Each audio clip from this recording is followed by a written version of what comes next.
Definitely. I mean, North America is something really interesting. It's something a lot of games don't do and don't even think about, right? Bringing the war basically home to a lot of gamers that are in America. And North Korea as an enemy is something really interesting, something a lot of people thought probably will never happen.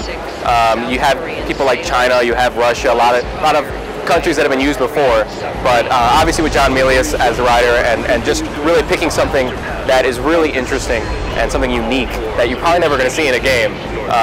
But there's a lot of really questions and no answers around North Korea. People are really confused and people don't really have much to say. And it's really interesting that, you know, you bring something kind of a mystery into the country and no one can really argue with the mystery.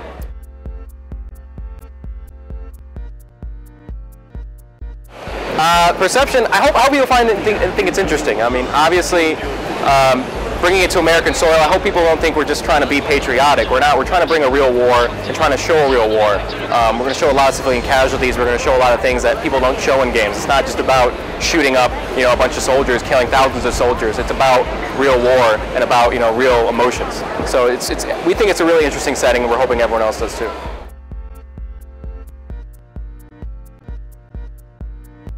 Well, the main character, your character, is actually part of kind of a pilot from the military, actually.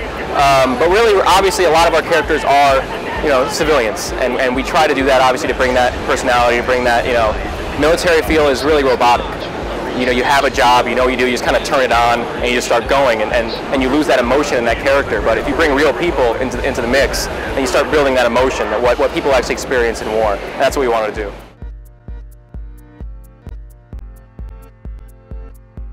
Oh, definitely. I mean, that really builds that Americana feel. I mean, when you see a lot of fake brands, you don't even know where you are. When you see White Castle as one of the brands, people are just like, wow, that's down the street for me. You know, and it starts to feel a lot more real. And that it really wasn't as much about, you know, trying to make money off advertisements. It's more about making sure everything looks actually like it does when you look out your window, or making sure like this looks like a place you remember in America, or just seems real. And that's the most important part.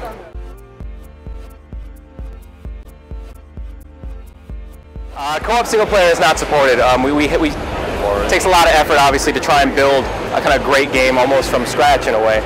So we try to concentrate on that single player experience, that real story experience. When you have co-op and single player, you actually lose some of the story because you have another player and you're just kind of talking a lot and you're just trying to get through the game.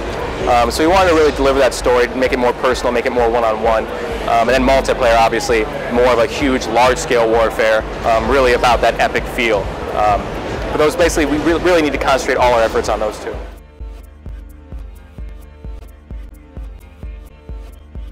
So single player, obviously you get that real war feel, David versus Goliath, a lot of that resistance. Multiplayer is all about what the military is actually doing at the time.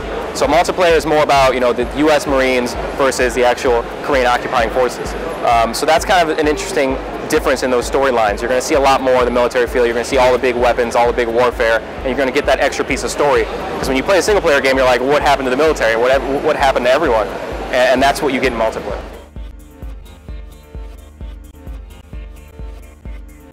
Yeah, so battle points is kind of our most interesting kind of thing we put in the game. What it does is it brings a natural evolution to the match. It's a currency system that you earn from pretty much doing anything. You kill a guy, you earn battle points. You destroy a vehicle, you earn battle points. You capture objectives, you earn battle points. And because of all that, you know, you earn more and more until, you know, you have a ton of battle points at the end of the match. At the beginning of the match, you don't start with many.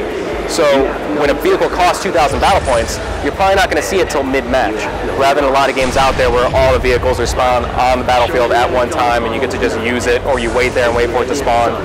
You actually earn your vehicles, you bring them to match yourself, and it's kind of like bringing a piece of yourself. We actually have a little more customization in the vehicles, allow you to put your own abilities into it. So with battle points, with bringing it yourself onto the match and all the special weapons, it's kind of like you get to decide where the battle goes, and it makes it a lot more interesting for us.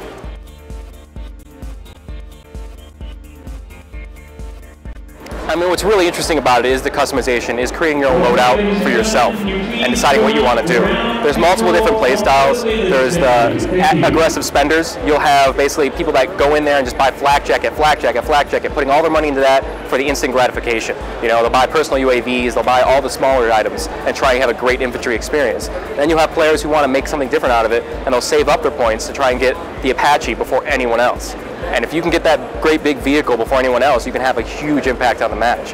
And there's so many different ways to play it, and so many different play styles. And the great thing is, every match will be completely different, because it's the user kind of that drives it. And that's what's really interesting about Homefront. A lot of the other games feel the same from beginning to end. And pretty much when you spawn in there, you know what you're going to do. You're just going to keep running and you're going to keep shooting. And Homefront's not that. It's kind of a strategic thinking kind of a game. It's really interesting.